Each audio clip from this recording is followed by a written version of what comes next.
അപ്പൊ സഹാബാക്കളെ അല്ലാഹു തആല വിജയിപ്പിച്ചതിന്റെ കാരണം ഇതൊക്കെ നമ്മൾ മനസ്സിലാക്കണം. രാത്രി എഴുന്നേറ്റ് നിസ്കരിക്കണം. രാത്രി എഴുന്നേറ്റ് നിസ്കരിക്കണം. പെണ്ണുങ്ങളൊക്കെ നല്ലപോലെ ശ്രദ്ധിച്ചു. നമ്മുടെ സഹോദരിമാർ പെണ്ണുങ്ങൾ എന്ന് പറയുമ്പോൾ ഒരു താഴ്ന്ന രീതിയിൽ കാണരുത്. വടക്കൻ ജില്ലയിൽ ഏറ്റവും മഹനീയമായ വാക്ക പെണ്ണുങ്ങൾ, മഹത്തായ വാക്ക്. ഇവിടെ നമ്മൾ പെണ്ണെന്നൊക്കെ പറയുമ്പോൾ അവർക്കൊന്നും ഒരു ശരിയല്ലേ. കൂടുതൽ അവിടെ പ്രസംഗം അവിടുത്തെ ശൈലി കയറി വരും, കുറ്റം പറയുന്നത്.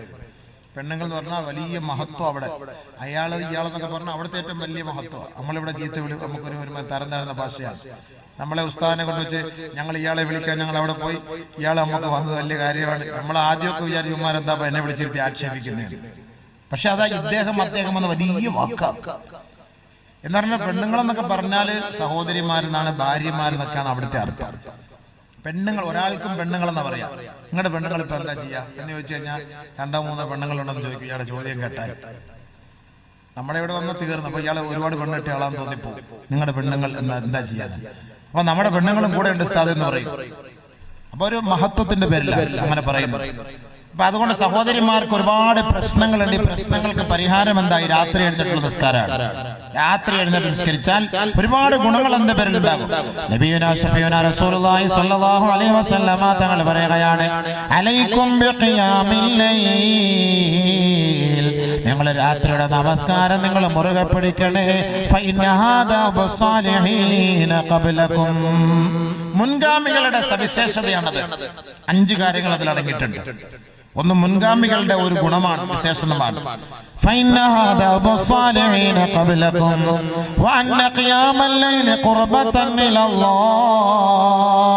രാത്രി എഴുന്നേറ്റ് നമസ്കരിച്ചാൽ അല്ലാഹുമായുള്ള ബന്ധത്തിന് അടുപ്പം കൂടുതലാകുമെന്ന് നബിയുനാ റസൂലുള്ളാഹി. കൂടുതൽ അല്ലാഹുവിന്റെ അടുക്കാൻ കഴിയും രാത്രി നമസ്കാരം.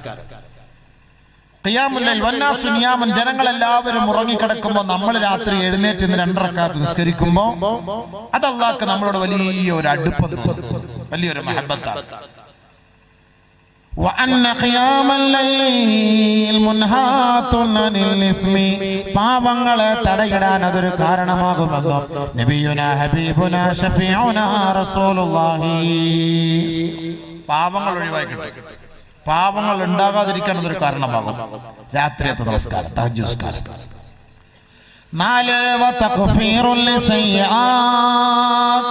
ചെയ്തു പോയ പാപങ്ങൾ എത്രയായാലും ആ പാപങ്ങൾക്ക് പരിഹാരം കാണാൻ പാതിരാത്രിയുള്ള നമസ്കാരം നിങ്ങൾക്ക് പ്രയോജനം ചെയ്യുമെന്ന് ഹബീബുനാ ശഫീഉനാ റസൂലുള്ളാഹി. 5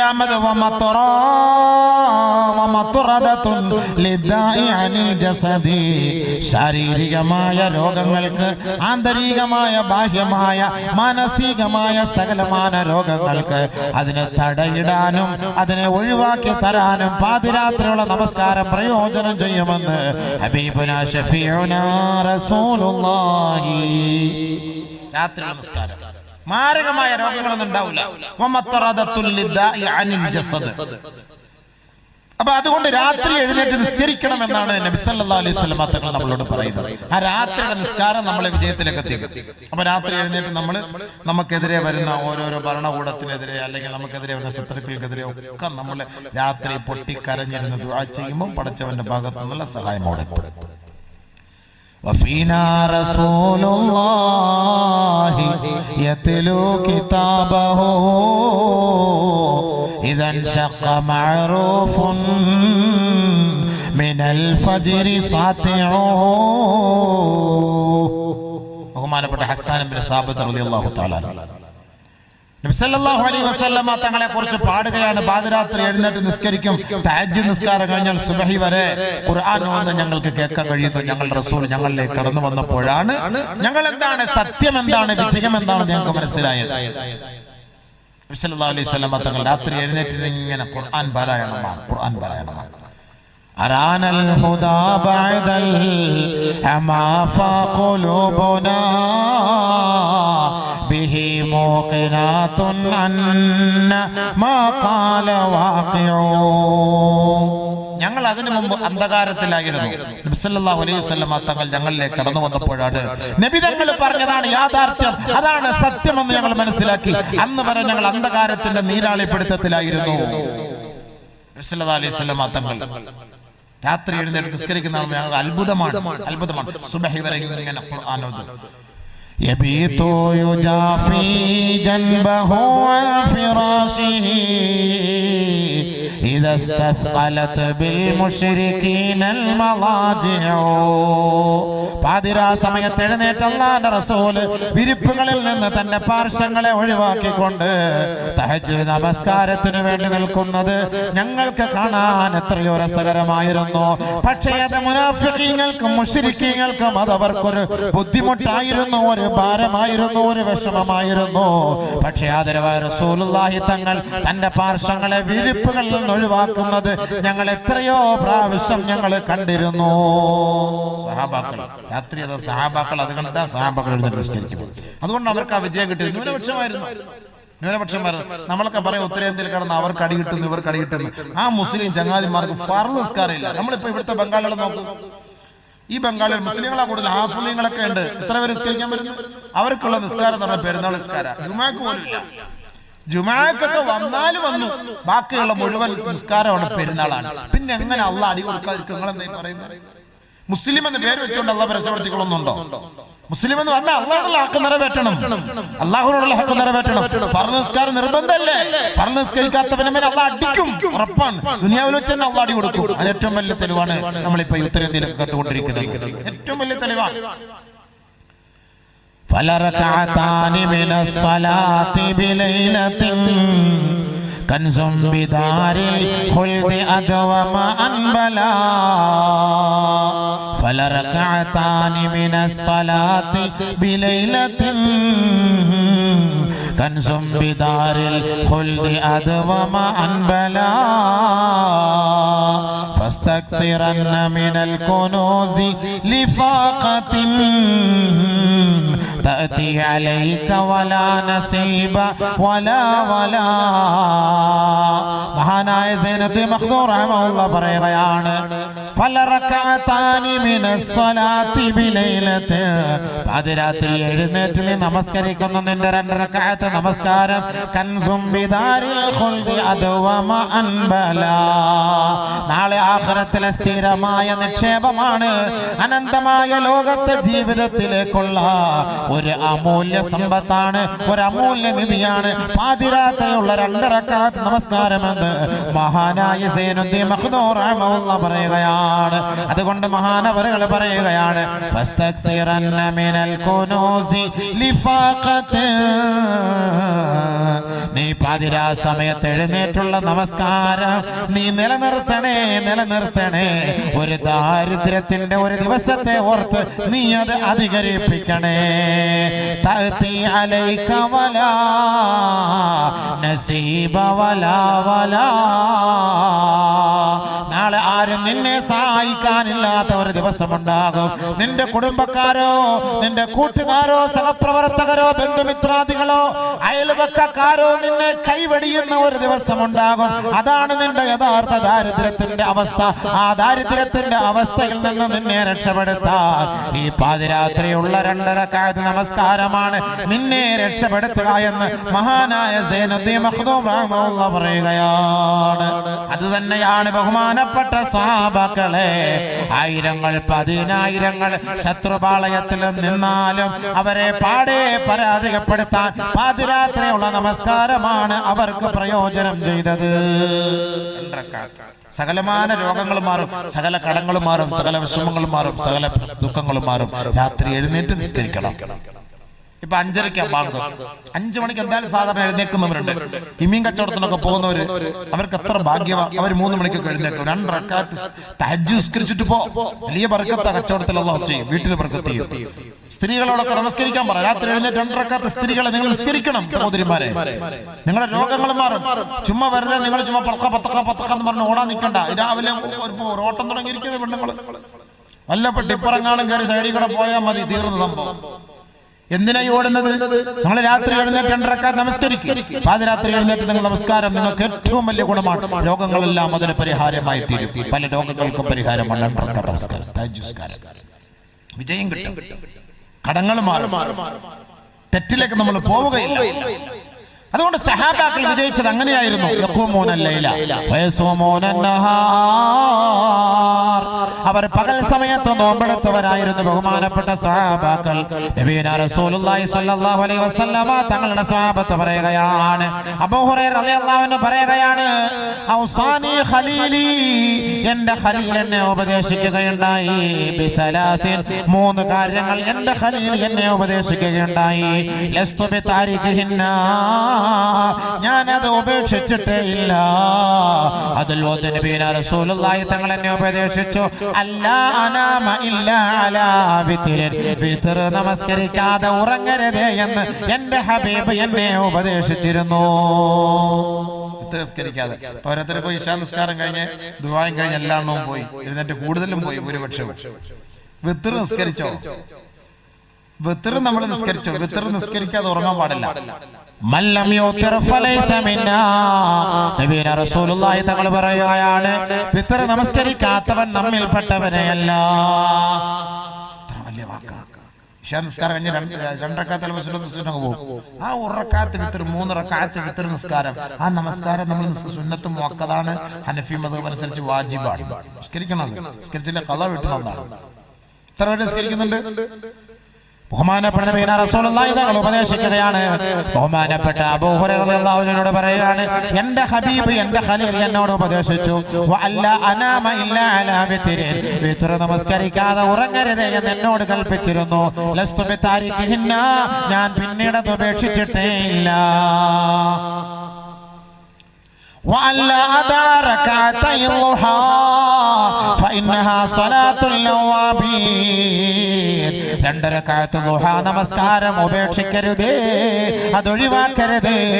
അത് അല്ലാഹുവിലേക്ക് പശ്ചാത്തപിച്ച് മടങ്ങുന്നവരുടെ അടയാളമാണ്, അവരുടെ നമസ്കാരമാണ്. അതുകൊണ്ട് അബൂ ഹുറൈറ 2 റക്അത്ത് നീ ദുഹാ നമസ്കരിക്കണേ. ഞാനും എൻ്റെ ഹബീബ് പഠിപ്പിച്ചതിന് ശേഷം, പറഞ്ഞു തന്നതിന് ശേഷം, ലസ്തു ബിതാരിഖിഹിന്ന, ഞാൻ അത് ഉപേക്ഷിച്ചിട്ടേ ഇല്ല.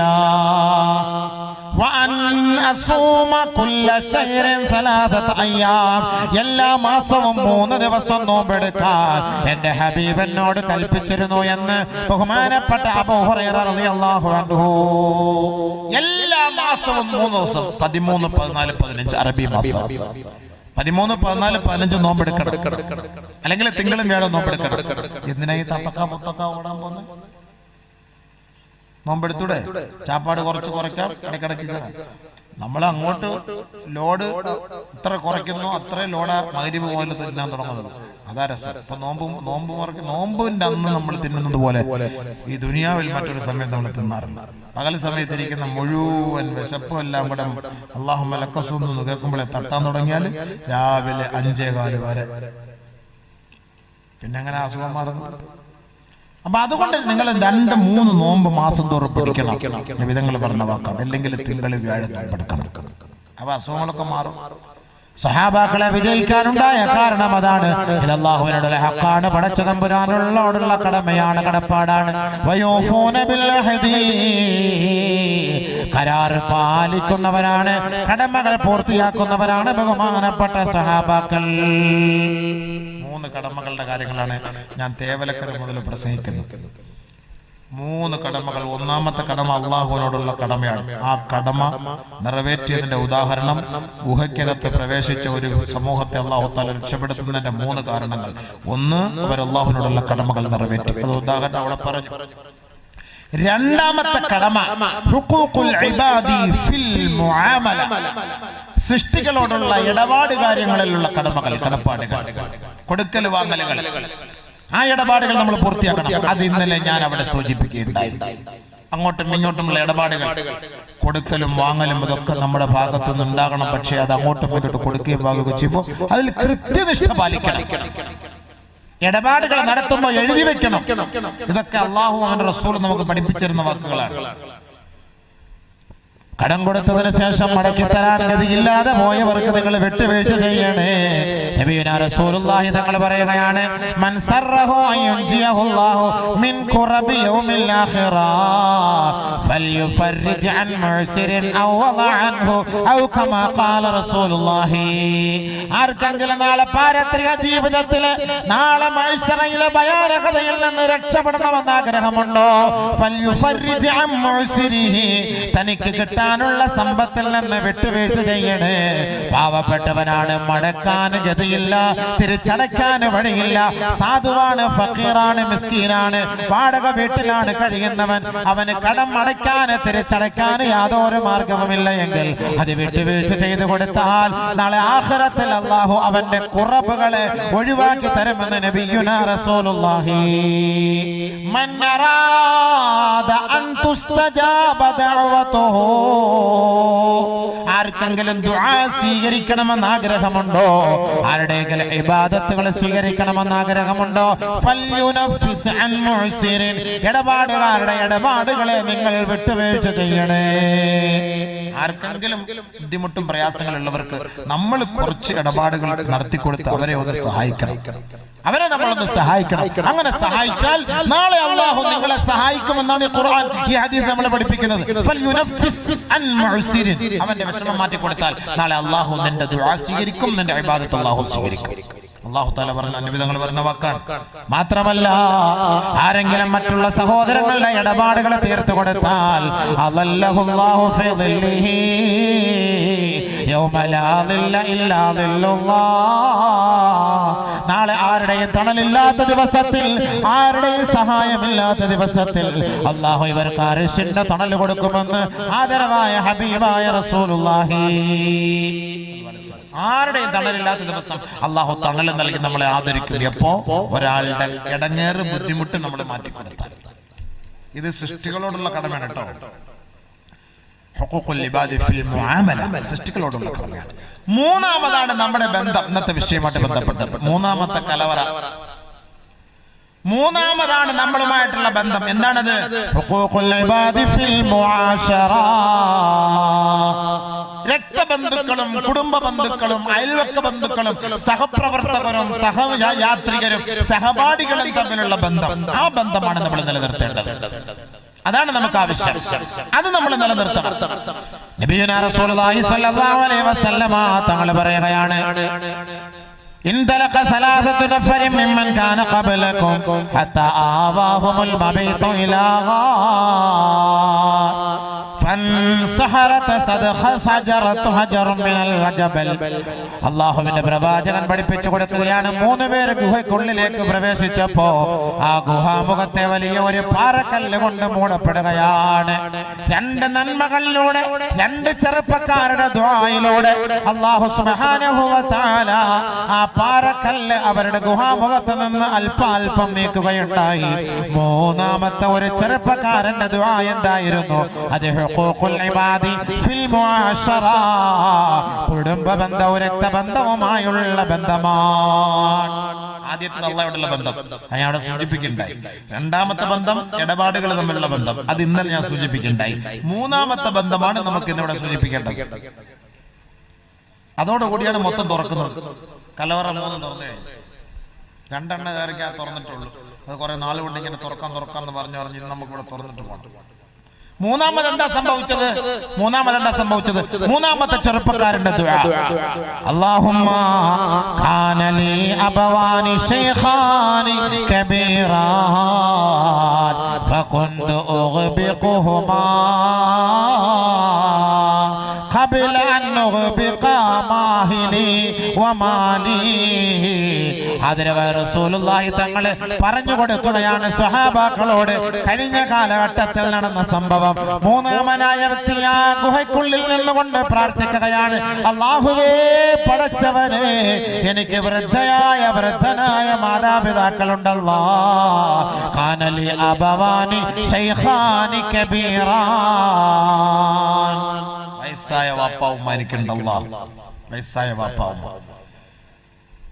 ഞാൻ അവർക്ക് പാല് കൊടുക്കാതെ, അവരെ ഞാൻ ഭക്ഷിപ്പിക്കാതെ എന്റെ ഭാര്യക്കോ എന്റെ മക്കൾക്കോ ഞാൻ ഭക്ഷിപ്പിക്കുകയില്ല, ഞാൻ ഭക്ഷണം കൊടുക്കുകയില്ല. ഞാൻ അവർക്കാണ് പ്രാമുഖ്യം നൽകുക, മുൻഗണന നൽകുക. അവർക്ക് അവർക്കാണ് ഞാൻ മുൻഗണന നൽകുക. അവർക്ക് ഞാൻ ഭക്ഷണം കൊടുക്കുന്നതിന് മുമ്പ് എന്റെ മക്കൾക്ക് ഞാൻ കൊടുക്കാറില്ല അല്ലാഹ്, എന്റെ ഭാര്യയ്ക്ക് ഞാൻ കൊടുക്കാറില്ല അല്ലാഹ്. ഒരു ദിവസം ഞാൻ വിറക് വെട്ടാൻ വളരെ ദൂരത്ത് പോയി മടങ്ങി വരുമ്പോ അല്ലാഹുവേ, എന്റെ മാതാപിതാക്കൾ വിശന്നുറങ്ങിപ്പോയി. ഞാൻ പെട്ടെന്ന് പോയി, ഞാൻ ഒട്ടകത്തിന്റെ പാല് കറന്നു. ആ പാലുമായി എന്റെ മാതാപിതാക്കളുടെ അരികിലേക്ക് ഞാൻ കടന്നു വന്നപ്പോ അവർ രണ്ടുപേരും ഉറങ്ങിയതായി ഞാൻ കാണുകയുണ്ടായി. അല്ലാഹുവേ, എന്റെ കൈവശം അവർക്കുള്ള പാലിന്റെ പാത്രമുണ്ടായിരുന്നു. എന്റെ കുഞ്ഞുമക്കളോ, എന്റെ കൊച്ചുകുട്ടികളോ വിശന്ന് പൊട്ടിക്കരയുകയാണ്. അവരെന്റെ കാലിൽ പിടിച്ച് യാചിക്കുകയാണ്. എന്റെ കയ്യിലോ പാൽ പാത്രമാണ്. അല്ലാഹ് കൊണ്ടുലാ ഉഖ്ബിഖുഹുമാ ഖബല അൻ ഉഖ്ബിഖ വലദി ഖബല അൻ ഉഖ്ബിഖ വാലിദാ. എന്റെ മാതാപിതാക്കൾക്ക് നൽകാതെ ഞാൻ എന്റെ മക്കൾക്ക് നൽകുകയേ ഇല്ല അല്ലാഹ്. എന്റെ കുട്ടികൾ എത്ര പട്ടിണി കിടന്നാണ് എന്റെ കാലിൽ കിടന്ന് പൊട്ടിക്കരയുന്നത്. പടച്ചവനെ, എന്റെ മാതാപിതാക്കളെ വിഷമിപ്പിക്കാതെ, ദുഃഖിപ്പിക്കാതെ, പ്രയാസപ്പെടുത്താതെ അവരുടെ കട്ടിലിന്റെ അരികെ ഞാൻ പാൽപാത്രവുമായി നിലയുറപ്പിക്കുകയുണ്ടായി. അവർ രണ്ടുപേരും ഉണരുന്നത് വരെ സുബഹിയുടെ സമയമായപ്പോൾ സുബഹയുടെ സമയമായപ്പോൾ അവർ ഉണർന്നു. ഞാൻ അവരെ കുടിപ്പിച്ചു. എന്റെ കുട്ടികൾ പോലും വിശന്ന് കിടക്കുകയാണ്. എന്റെ കുട്ടികൾ പൊട്ടിക്കരയുകയാണ്. പക്ഷെ ഞാൻ എന്റെ കുട്ടികളെ പരിഗണിച്ചില്ല. എന്റെ കുട്ടികളെ പരിഗണിക്കാതെ എന്റെ വാപ്പയും ഉമ്മയുമാണ് ഞാൻ പരിഗണിച്ചത്. പഠിച്ചവനെ, അവർ ഉണർന്നപ്പോൾ ഞാൻ അവർക്ക് പാല് കൊടുത്തു. അവരത് കുടിച്ചു. അതിനുശേഷമാണ് എന്റെ കുടുംബത്തിനെ ഞാൻ കുടിപ്പിച്ചത്. അല്ലാഹുമ്മ ഇൻ കാനത് ഇബ്തിഗാ വജ്ഹിക فافرج عنا ما نحن فيه. അല്ലാഹുവേ, ഞാൻ ഈ ചെയ്തത് നിന്റെ ദർബാറിൽ സ്വീകാര്യമുള്ള അമലാണെങ്കിൽ അല്ലാഹ്, ഈ മാരകമായ വിപത്തിൽ നിന്ന്, ഈ അത്യാഹിതത്തിൽ നിന്ന് ഞങ്ങളെ നീ രക്ഷപ്പെടുത്തണമേ അല്ലാഹ്. ബഹുമാനപ്പെട്ട നബി റസൂലുള്ളാഹി തങ്ങൾ സഹാബത്തിനെ വിവരിച്ചു കൊടുത്തു. فانفرجا فخرجوا يمشون. അത് പരിപൂർണമായി മാറുകയും ആ മൂന്ന് യുവാക്കളും ആ ഗുഹയ്ക്കുള്ളിൽ നിന്ന് പുറത്തേക്ക് നടന്നു പോവുകയും ചെയ്തു. വാപ്പാക്കും ഉമ്മാക്കുമുള്ള ഉത്തരവാദിത്തം രക്തബന്ധുക്കളോടുള്ള കടമയാണ്, കുടുംബക്കാരോടുള്ള കടമയാണ്, കടപ്പാടാണ്. മൂന്നാമത് നബിതങ്ങൾ നമ്മളെ പഠിപ്പിച്ചു തന്നത് ഹുഖൂഖുൽ ഇബാദി ഫിൽ മുആശറ. അത് രക്തബന്ധുക്കളോടുള്ള കടമയാണ്, അത് കുടുംബ ബന്ധുക്കളോടുള്ള കടമയാണ്, അത് മാതാപിതാക്കളോടുള്ള കടമയാണ്, അത് മക്കളോടുള്ള കടമയാണ്. ഇന്നല്ലാഹ സുബ്ഹാനഹു വ തആല യസ്അലുൽ വാലിദ ഖബ്ല അൻ യസ്അലൽ വലദ യൗമൽ ഖിയാമ. ഹേ മാതാപിതാക്കളെ, നിങ്ങൾക്ക് മക്കളോട് കടമയില്ലേ? ഹേ മക്കളെ, നിങ്ങൾക്ക് മാതാപിതാക്കളോട് കടമയില്ലേ? മാതാപിതാക്കളെ അനുസരിക്കാത്ത എത്രയോ വൃത്തികെട്ട മക്കളാണ് ഇന്ന് നമ്മുടെ നാട്ടിലുള്ളത്. വാപ്പയെ ഉമ്മയെ വഞ്ചിച്ചുകൊണ്ട് ഒളിച്ചോടി പോകുന്ന എത്രയോ നാറികളായ വൃത്തികെട്ട പെൺകുട്ടികൾ നമ്മുടെ കുടുംബത്തിലില്ലേ? ഇവള് ശപിക്കപ്പെട്ടവളാണ്, ഇവള് നാളെ നരകത്തിന്റെ തീയാണ്. ഇവള് ദുനിയാവിലും ആഖിറത്തിലും ശപിക്കപ്പെടുകയും ഈ ദുനിയാവിൽ അവൾ നികൃഷ്ടയും നിന്നയുമായിട്ടല്ലാതെ മാതാപിതാക്കളെ വേദനിപ്പിച്ചവളും വഞ്ചിച്ചവളും മരിച്ചു പോവുകയേ ഇല്ല എന്ന് കമാ ഖാല റസൂലുള്ളാഹി. വാപ്പയോട് ഉമ്മയോടുള്ള കടമ അതാണ്. നമ്മൾ എത്ര നിസ്കരിച്ച് ഇബാദത്തിൽ പറഞ്ഞിട്ട് കാര്യമില്ല. വാപ്പ ഉമ്മ അത് അല്ലാഹുവിന്റെ ദർബാറിൽ അത് സ്വീകാര്യമാണ്. അല്ലാഹ് കഴിഞ്ഞാൽ അടുത്ത കടമ മാതാപിതാക്കൾക്കാണ്, വാപ്പക്കും ഉമ്മക്കുമാണ്. അതുകൊണ്ടല്ലേ നബിതങ്ങൾ ഇത്രയും കടമ. അതുകൊണ്ടല്ലേ ഈ ചെറുപ്പക്കാരൻ ദുആ ചെയ്തത്, എന്റെ വാപ്പാക്കും എന്റെ ഉമ്മാക്കും ഞാൻ ഭക്ഷണം കൊടുക്കും, എന്റെ ഭാര്യയ്ക്കും മക്കളും കൊടുക്കുന്നതിന് മുമ്പേ ഞാൻ അവർക്ക് കൊടുക്കും അല്ലാഹ്. അതുകൊണ്ട് ഇത് നീ സ്വീകരിച്ചിട്ടുണ്ടെങ്കിൽ ഞങ്ങളെ രക്ഷപ്പെടുത്തുന്നില്ല. അപ്പോഴേ രക്ഷപ്പെടുത്തും. അപ്പൊ അതിന്റെ അർത്ഥം എന്താ? അത് കബൂലായി എന്നല്ല എന്റെ അർത്ഥം. അതല്ല അതിന്റെ അർത്ഥം. മാതാപിതാക്കൾക്ക് ദുആ ചെയ്യണമെന്ന് അല്ലാഹ് ഖുർആൻ വരെ പഠിപ്പിച്ചു തന്നിട്ടില്ലേ? നമ്മൾ ആരെങ്കിലും ദുആ ചെയ്യുന്നുണ്ടോ? റബ്ബിർഹംഹുമാ കമാ റബ്ബയാനി സഗീറാ.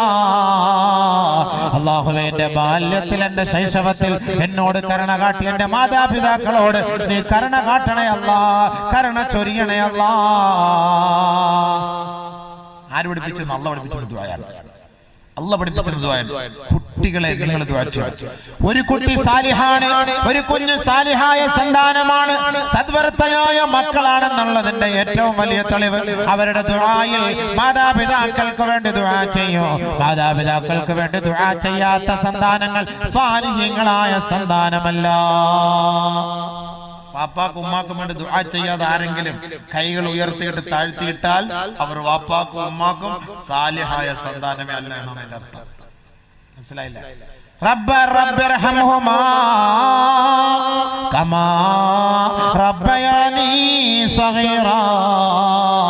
അല്ലാഹുവേ, എൻ്റെ ശൈശവത്തിൽ എത്ര ത്യാഗം അനുഭവിച്ചതാണ് എൻ്റെ ഉമ്മ. എത്ര പ്രയാസപ്പെട്ടിട്ടുണ്ടാവും, എത്ര വിഷമമുണ്ടാവും. നിങ്ങളെല്ലാം മനസ്സിലാക്കിയിട്ടുണ്ടോ ആ ഉമ്മയുടെ വിഷമം? നബിയുനാ റസൂലുള്ളാഹി സ്വല്ലല്ലാഹു അലൈഹി വസല്ലമ തങ്ങളുടെ അരികിലേക്ക് ഒരു സഹാബി കടന്നു വന്നുകൊണ്ട് ചോദിച്ചില്ലേ, നബിയേ, മൻ അഹഖു ബിഹുസ്നി സഹാബതി, എനിക്ക് മാതാപിതാക്കളിൽ ഏറ്റവും കൂടുതൽ കടമയും കടപ്പാടും ആരോടാണ് നബിയേ? ഉമ്മുക, നിന്റെ ഉമ്മയോടാണ്. രണ്ടാമതും ചോദിച്ചു, വീണ്ടും നബി തങ്ങൾ പറഞ്ഞു ഉമ്മുക, നിന്റെ ഉമ്മയോടാണ്. മൂന്നാമതും ചോദിച്ചു, മൂന്നാമത് നബി തങ്ങൾ പറഞ്ഞു ഉമ്മുക, നിന്റെ ഉമ്മയോടാണ്. നാലാമത്തെ ചോദ്യത്തിനാണ് പറഞ്ഞത് അബൂക, നിന്റെ ഉപ്പയോടാണ്. 3 പ്രാവശ്യം ഉമ്മുക ഉമ്മുക ഉമ്മുക ഉമ്മുക. എന്റെ ഉമ്മ ഉമ്മ ഉമ്മ ഉമ്മ. ഉമ്മ അനുഭവിച്ച ത്യാഗമൊന്നും വാപ്പ അനുഭവിച്ചിട്ടില്ലല്ലോ. വാപ്പ അനുഭവിച്ചിട്ടുണ്ടോ? വാപ്പാക്ക് പ്രസവവേദന ഇറങ്ങി കല്ലിന്റെ അസുഖം പറഞ്ഞു. കല്ലിന്റെ അസുഖം വന്നാലേ വാപ്പാടെ പ്രസവവേദന എന്ന് മനസ്സിലാവുള്ളൂ. അല്ല പിന്നെ എന്താ പ്രസവം? ആണുങ്ങളുടെ പ്രസവവേദന കല്ലിന്റെ അസുഖമാണ്. അത് പുറത്ത് ചാടണം, അത് ഇളകണം, എന്ന് കിടന്ന് നിലവിളിക്കുന്ന കാണണം. പെണ്ണുങ്ങളുടെ പ്രസവവേദന അത് അവരുടെ കല്ലാതെ. പിന്നെ അവർക്ക് അല്ലാഹു സുബ്ഹാനഹു വ തആല ഒരു കുട്ടിയെ കിട്ടി നല്ല നല്ല സന്തോഷത്തിന്റെ പേരിൽ അതൊക്കെ അല്ലാഹു സുബ്ഹാനഹു വ തആല അങ്ങ് എളുപ്പമാക്കി കൊടുക്കും, പെട്ടെന്നാക്കി കൊടുക്കും, റാഹത്താക്കി കൊടുക്കും. അതൊന്നും അവർക്ക് വിഷയമല്ല. 99% വികാരം അല്ലാഹു സ്ത്രീകൾക്കാണ് സൃഷ്ടിച്ചിട്ടുള്ളത്. ഒരു വികാരമേ പുരുഷനെ സൃഷ്ടിച്ചിട്ടുള്ളൂ. നിങ്ങൾക്കറിയോ? ആർക്കാ വികാരം കൂടുതൽ, പുരുഷനോ സ്ത്രീക്കോ? സ്ത്രീക്കാണ്. ആ 99% വികാരങ്ങൾക്കും പരിഹാരമാണ് ഈ പ്രസവം. ഈ പ്രസവമാണ്. അപ്പോൾ നബി സല്ലല്ലാഹു അലൈഹി വസല്ലമ തങ്ങൾ പറഞ്ഞ ഹദീസാണ്. അതുകൊണ്ട് ബഹുമാനമുള്ള സഹോദരങ്ങളെ, ഉമ്മയോടാണ് ഏറ്റവും കൂടുതൽ ഹക്ക്. ഉപ്പയേക്കാൾ ഏറ്റവും കൂടുതൽ ഹക്ക് ഉമ്മയോടാണ്. ഈ കുട്ടി വാപ്പ ഇട്ടിട്ട് പോയാൽ ഈ ഉമ്മ കളയോ കുഞ്ഞിനെ? വാപ്പ ഇട്ടിട്ട് പോയി, വാപ്പ വലപ്പുറത്തോട്ട് പോയി, അവിടെ പോയി ഒരു പെണ്ണും കെട്ടിയാണ് കാണിച്ചു. 2-3 കുട്ടികൾ ഉണ്ടാക്കിയിട്ട് അയാളുടെ പാട്ടിന് പോയി. 3 റിലീസായിട്ട് എന്ന് പറഞ്ഞ മാക്രിയുടെ കുട്ടി കിടന്ന് കരഞ്ഞടക്കേണ്ട. ആരായിട്ട് ഉത്തരവാദിത്തം വഹിക്കാൻ ആരുമില്ല. പിന്നെ തള്ള എന്ത് കളയാൻ പറ്റുമോ? ഈ പാവം പിടിച്ചതിനെല്ലാം കൂടെ ഒരു സിമി കവറിനകത്ത് കെട്ടി തൂക്കിയിട്ട് അള്ളാഹു അതിനെ അഡ്ജസ്റ്റ് ചെയ്ത് ഇങ്ങനെ കൊണ്ടുപോവാണ്. ഈ തള്ള പാവം തന്ത അവിടെ പോയിട്ട് വേറെ പെണ്ണും കെട്ടി താമസിക്കുന്നു. തള്ള കളയില്ല, കാരണം അവൾക്കറിയാം എന്റെ വിഷമം. ആ 10 മാസം ഗർഭിണിയായതും ആ നൊന്ത് പ്രസവിച്ചതിന്റെ ത്യാഗം അവൾക്കറിയാം. അതുകൊണ്ട് ആ മാതാവ് അവരെ സംരക്ഷിക്കും. പണ്ടായിരുന്നു, ഇപ്പൊ അവളെയും കൂടെ കളഞ്ഞിട്ട് കാമുവിനോട് വിളിച്ചോടാണ്. അത് പുതിയ സാധനങ്ങൾ. അതിപ്പം വാപ്പായും വേണ്ട, ഉമ്മയും വേണ്ട, ഭർത്താവിനെയും വേണ്ട. 3 മക്കൾ 4 മക്കളുള്ളതൊക്കെ ഒളിച്ചോടുകയാണ്. ഇത് എന്ത് സാധനവും നമുക്ക് തന്നെ അറിയില്ല. അള്ളാഹു അങ്ങനത്തെ കുറെ കാലങ്ങൾ ഇപ്പൊ ഇറങ്ങിയിട്ടുണ്ട്. അതൊക്കെ പോട്ടെ, അതൊക്കെ ഇസ്ലാമിൽ നിന്ന് പുറത്തു പോയതിന് അള്ളാഹു നമ്മളെ കാത്തിരക്ഷിക്കട്ടെ. നമ്മുടെ ഉമ്മത്തിനെ അതിൽ നിന്ന് അള്ളാഹു കാത്തിരക്ഷിക്കുമാറാകട്ടെ. അപ്പൊ ഏറ്റവും കൂടുതൽ ഹക്ക് നമ്മുടെ ഉമ്മയോടാണ്. ഉപ്പയോടില്ല എന്നല്ല കേട്ടോ, ഉപ്പയോടുണ്ട്. പക്ഷെ ഏറ്റവും ഉമ്മയിലും ഉപ്പായാലും ഏറ്റവും കൂടുതൽ ഹക്ക് തന്റെ ഉമ്മയോടാണ്. അതുകൊണ്ടാണ് നബിയുനാ റസൂലുള്ളാഹി സ്വല്ലല്ലാഹു അലൈഹി വസല്ലമ തങ്ങൾ പറഞ്ഞത്, കല്യാണം കഴിച്ചതിന് ശേഷം ഭാര്യയും ഭർത്താക്കന്മാരും തമ്മിൽ വലിയ മഹബത്തും സുഹബത്തും ഒക്കെ ആവും. അങ്ങനെ ആയതിനു ശേഷം നമ്മൾ പിന്നെ പെണ്ണുങ്ങളുടെ വാക്ക് കേട്ടിട്ട് ഉമ്മയും തള്ളും ഉപ്പയും തള്ളും. അങ്ങനെ കുറെ ഗ്രൂപ്പുകാരുണ്ട്. ഭാര്യയുടെ വാക്ക് കേട്ടിട്ട് ഉമ്മയെ ആക്ഷേപിക്കുകയും അധിക്ഷേപിക്കുകയും അടിക്കുകയും പീഡിപ്പിക്കുകയും വേദനിപ്പിക്കുകയും പട്ടിണിക്കിടുകയും ചെയ്യുന്ന ധാരാളം അഹങ്കാരികൾ നമ്മുടെ നാട്ടിൽ കാണും. നമ്മൾ മനസ്സിലാക്കണം. അത് ഏറ്റവും വലിയ ശിക്ഷയാണ് അവർക്ക് കിട്ടാൻ പോകുന്നത്. എത്ര വലിയ നിസ്കാരവും തൗബ കൊടുത്ത് കഴിഞ്ഞിട്ടുണ്ടിരിക്കുന്ന ആളായാലും ശരി, ഉമ്മയെ വേദനിപ്പിച്ചുകൊണ്ട് നിന്റെ ഭാര്യയ്ക്ക് പരിഗണന നൽകിയാൽ അള്ളാഹു നിന്നെ വെറുതെ വിടുകയില്ല.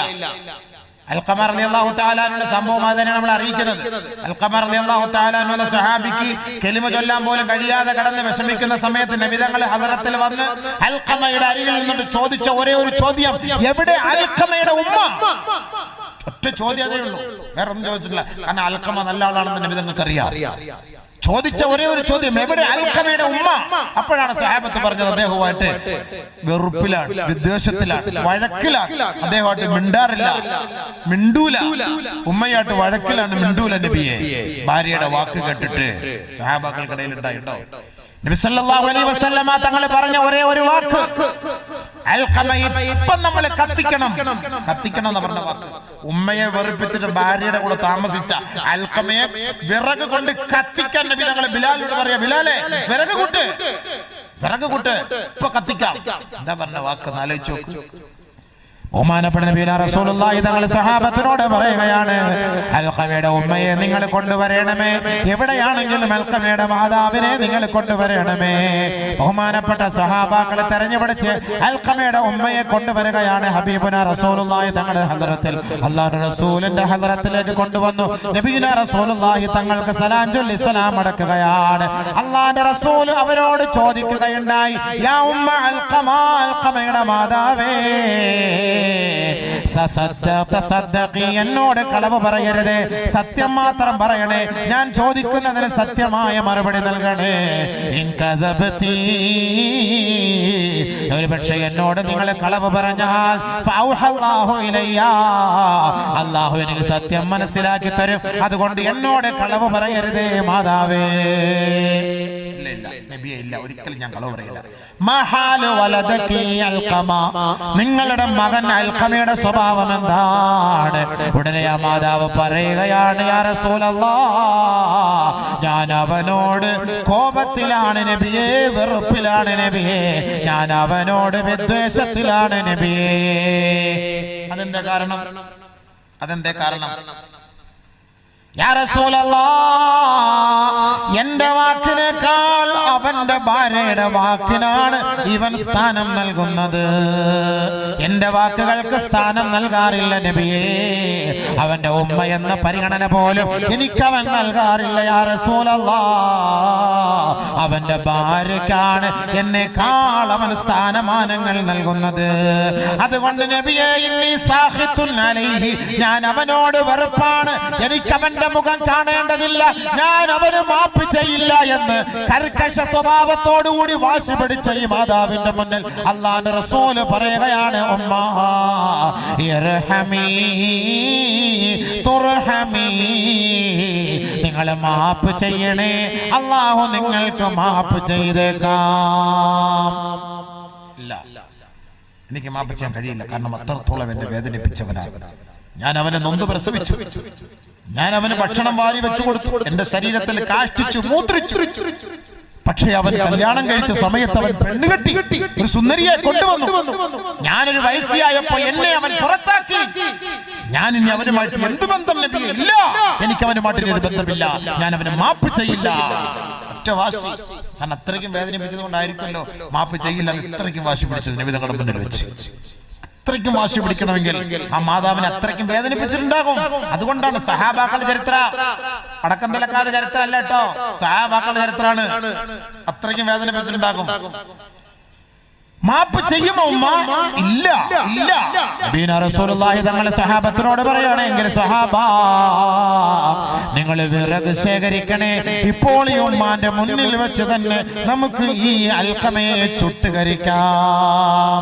അദാബുല്ലാഹി അശദ്ദു മിൻ അദാബി ദുനിയാ, ഉമ്മാ, ദുനിയാവിന്റെ ശിക്ഷയേക്കാൾ നാളെ ആഖിറത്തിന്റെ ശിക്ഷ കഠിന കഠോരമാണ്, കടുപ്പമേറിയതാണ്.